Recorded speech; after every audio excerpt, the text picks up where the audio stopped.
Welcome to the ArmaniTalks YouTube channel. I'm your host, ArmaniTalks. On this channel, I'm helping you level up your communication skills. On this episode, I'm going to be teaching you how to fix your nasally voice. Remember Steve Urkel from Family Matters? Steve was the poster boy of what it's like to have a nasally voice. Now, although this is extremely funny in the world of the sitcom, in the real world, a nasally voice hurts. It hurts our perception, it hurts the power of our message, and it hurts our head whenever we're speaking. Nasal, this word is defined as relating to the nose. Therefore, for the nasally voice, a lot of it is occurring because the person is putting a lot of importance on the nose when they're speaking. Subconsciously or consciously, who knows? A big reason that this is occurring is due to being a head communicator. And we're becoming head communicators due to an incorrect understanding of what it means when we say communication skills. When I say communication skills, what do you think of? A lot of people are going to say words or speaking. And let's grab speaking, for example. If I tell you to envision a picture of the word speaking, what are you going to think of? You're immediately going to think of head up. That's because a lot of individuals associate communication skills with speaking and speaking with the head, and this subconsciously is a reason why people have a nasally voice. We need to transition from being head communicators to body communicators. As body communicators, we're still including the head, but this time it's a holistic approach.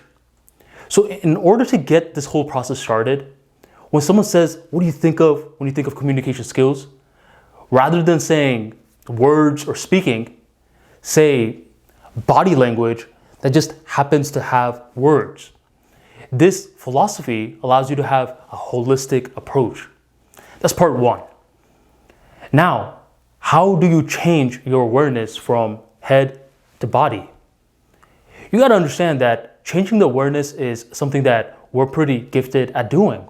We just need to become aware of how to become aware. So let's do two little exercises. Right now, close your eyes. And once you close your eyes, imagine if someone asks you, how do you know that your nose is still there? You're bringing a lot more awareness to your nose.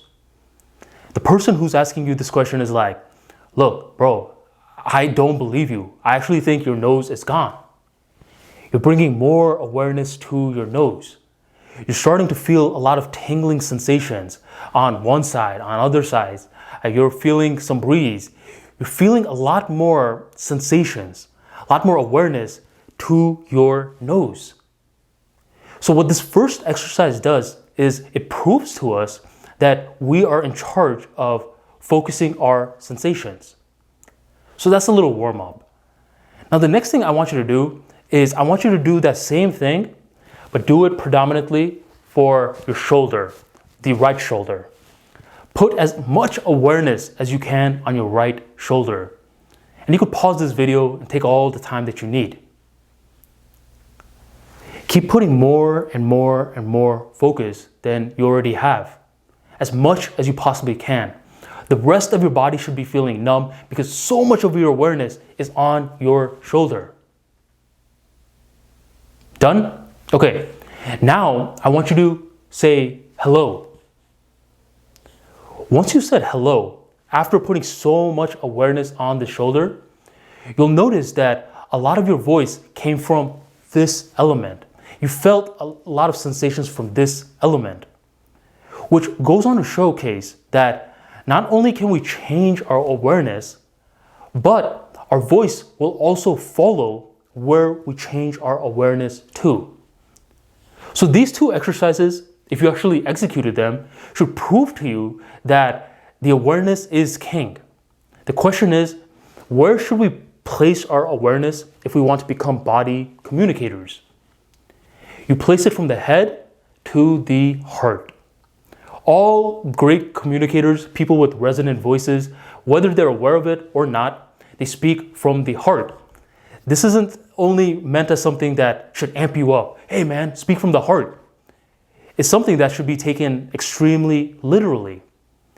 Because once you place the awareness on the heart, it slowly starts to seep out to the other parts of your body. You become more centered when you focus on the heart. And what it does, it starts to bring more awareness from here, here, here. It goes from in to out. While when you're just placing awareness on your head, that's not always promised. Heck, the only thing that is promised is a nasally voice. So what you should try to do every single morning, I recommend, is to bring conscious awareness to your heart. As much sensations as you can feel, the better.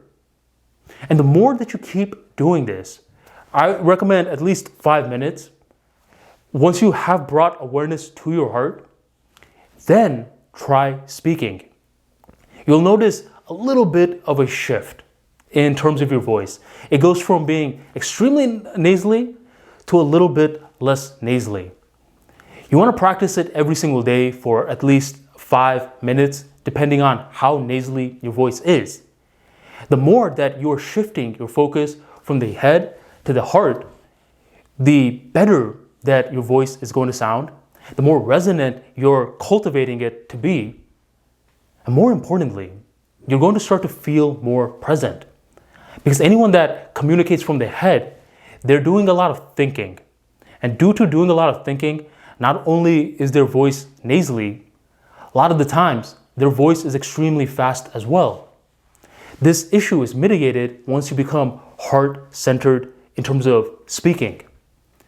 There's a lot of research that's backing this up as well. There's an institute called HeartMath that has been doing a lot of research as of late in terms of focusing on the electromagnetic fields generated by the heart. They have measured that when clients and individuals are placing importance on their heart, putting a lot of focus on it, the brain waves slowly starts to shift. I'm going to link a few articles in the description box right down below. So what we want to do, just to wrap up the 2 steps, is to shift our focus from thinking communication skills is just about words to now shifting it from body language plus words. And then part 2 is, in order to make this transition whole, we need to prove to ourselves that we're in charge of controlling our awareness.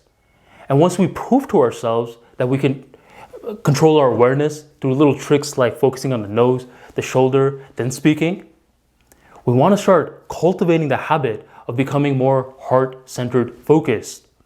And by doing that and then speaking, our communication skills is predominantly going to rest in the body. That's the way to fix the nasally voice long term. Not just a little fix here and there and then going back to your old ways, but long term. The beauty about this fix is that not only does it fix your voice, it also fixes your psychology and the way that you approach life as a whole. So try out these 2 steps and eliminate the nasally voice. Thank you for joining the ArmaniTalks YouTube channel, and I'll catch you on the next episode.